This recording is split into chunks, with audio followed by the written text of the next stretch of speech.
Hoje o Sapulha vai mostrar pra vocês como faz pamonha do jeito certo. Olha o milho aqui, bora lá.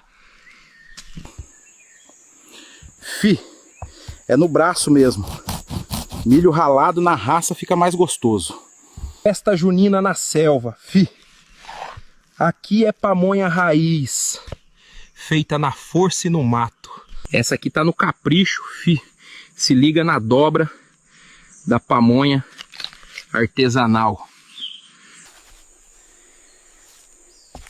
Aqui não tem barbante, é nó de palha mesmo, do jeito que a natureza manda.